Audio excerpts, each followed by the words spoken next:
In most countries, this is just classical music. But in Taiwan, it means hurry up, take out the trash. Every evening, garbage trucks roll through neighborhoods playing A Maiden's Prayer or For Elise. It's so iconic that according to one Taiwanese person on Threads, seeing a garbage truck now ranks above the National Palace Museum as a must-see for her foreigner friends. The dirt on Taiwan's garbage truck has been dug up by outlets like The Guardian, Wall Street Journal, France 24, and one of my favorites, the Formosa Files podcast. If you like history with a sense of humor, check that out. So, I'm gathering some facts to make a video about Taiwan's musical garbage trucks until I fell into a rabbit hole and found something even more surprising. Taiwan's garbage truck spotters. Hi, I'm Seriously, Taiwan Matters. I'm Taiwanese American, now living in Europe, and these are my guinea pigs, perfecting their chomping techno beats to be as iconic as Taiwan's musical garbage trucks. First, a little background on Taiwan's garbage collection. Musical garbage trucks began appearing in the 1960s. The first models were imported from Japan, preloaded with The Maiden's Prayer. Later, For Elise joined the playlist. Why those two pieces? No one knows for sure. Over time, other melodies like the local folk songs and Cradle Lullaby were also played, but nothing stuck like these two. So they became the soundtrack of Taiwanese life. When I was growing up in the 1970s, Taipei's streets were dirty, even though garbage trucks came regularly. I actually found them annoying because I was learning to play For Elise. Whenever someone heard me practicing, they say, "Oh, you're playing the garbage truck song." 5 decades later, the music hasn't changed, but the system behind it has. In 1997, Taiwan launched the campaign, Trash Doesn't Touch the Ground. From then on, people waited for the trucks and tossed their garbage directly in. Recycling became mandatory. Food waste, plastics, paper, all sorted and collected by a second truck trailing behind. The result? Taiwan's streets became dramatically cleaner, and its recycling rate climbed to about 55%, among the world's highest. I can see why visitors are fascinated. That faint, crackly melody drifting through the air, and suddenly a small crowd appears, each person tossing a bag in perfect rhythm as the truck rolls past. It's like a Pied Piper moment. Instead of kids and a magic flute, it summons adults with trash. Of course, this system requires commitment. You have to be home at a certain time. It's not easy for people with busy lives, like most of us today. So, if you're apartment hunting in Taiwan, you'll see indoor garbage collection proudly listed as a selling feature in high-rises, complete with high-resolution photos of the basement bins. In the Netherlands, by contrast, you unlock an underground container with a smart card, and trucks come when it's full. Clean and convenient, but impossible to implement in Taiwan's crowded cities. Despite the inconvenience, those musical garbage trucks have become part of Taiwan's identity, the sound of order, community, and home.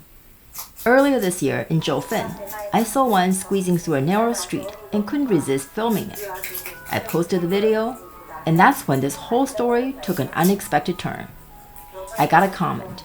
Not great video or a question, just the license plate number of the truck in my clip. A string of letters and numbers that looked like a code. I gave it a heart because I didn't know what else to say. Then, curious about this person, I clicked on their profile. It led me to a YouTube channel entirely dedicated to garbage trucks. Hundreds of clips, each featuring a different one. Who watches these? Well, thousands apparently, and not just casually. In the comments, people wrote in code too. Letters and numbers, different from the license plates, and often just a single word, head, 2, 3, or 4. At first, I wondered if I had stumbled into some kind of spy network. But later I realized they're not secret agents. They're just showing up early, making their place in the comment section. Head or first, second or third, like YouTube regulars paying respect to the filmer. At least that's my guess. As for the strings of letters and numbers, I later learned they sometimes refer to the music box models or truck types. More on that soon. Then, I noticed some usernames even included the word garbage in Mandarin. So I followed those and found even more channels. More than 500 channels and 4,000 videos.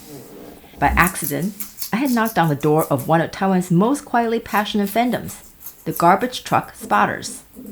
So what actually goes on in this community? I tried a shortcut, asking my buddy ChatGPT, but got mostly dumb guesses back. Clearly, this called for old-fashioned research. After watching far too many videos, scrolling through comments, and cross-referencing codes across websites, I started to see a picture emerge. It's not just people filming whatever truck happens to pass by, like I did in Zhoufen. There is structure, focus, and a surprising level of intensity. Before I go on, a disclaimer.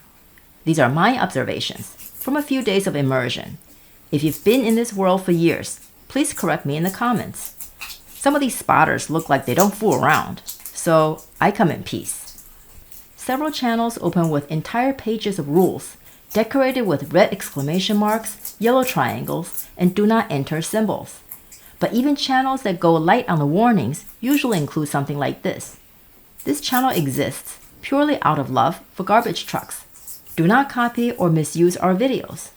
Misuse, it turns out, means you are not allowed to use the footage to complain about sanitation workers or citizens. This community exists to honor garbage collection, not shame anyone. Then come the rules for viewers. More rules than I remember having in middle school. No hateful or sour comments, no unverified claims. No pointless nonsense, no repetitive or long-winded messages. No speculation about the filmer's motives. No criticism of the workers or the public. Honestly, those will make a great code of conduct for family dinners. Some creators also draw firm boundaries with viewers. No questions about filming schedules, and no requests for specific trucks. And then there is the golden rule. Repeat it 3 times on one channel's page. If you don't like garbage trucks, please get the hell out. I like Taiwan's musical garbage trucks, so I stayed and dug in. Here's my layman's guide to the spotter ecosystem. Each spotter has their own specialty, their own rhythm, and their own idea of fun on a Tuesday night.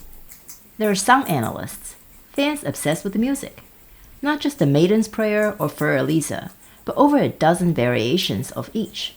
Every version links to a specific songbox model or series. I used to think the trucks were just loud. Now I realize there's a whole sonic universe behind that melody. The Garbage Truck video channel explains the history beautifully in Mandarin. Here's how a few versions of the Maiden's Prayer evolved over time. 1960s, the music box version.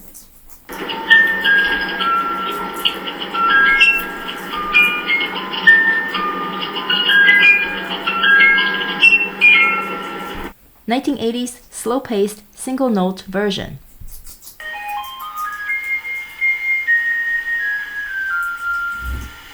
1990s, harmonic version.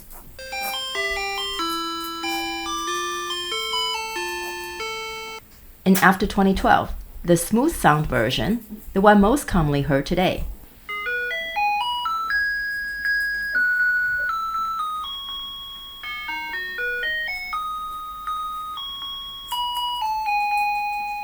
And sound enthusiasts often have their favorite version. And then there are spotters who focus more on the machines themselves, their types, capacity, and purpose.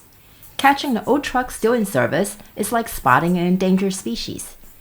My favorite are the furniture-crushing trucks, ASMR at its finest.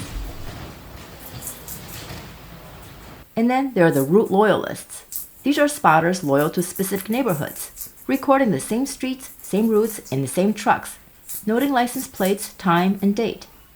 It's like a time lapse of daily life in Taiwan, capture one garbage run at a time. What started out as a quirky bit of research for me turned into something unexpectedly moving. They've built an unofficial museum for a sound that for me will always mean home. Like most things about Taiwan, the best stories aren't in the systems. They're in the people who give meaning to the most ordinary bits of life. Who knew trash talking Taiwan could make Taiwan look this good? Please subscribe and check out our other videos.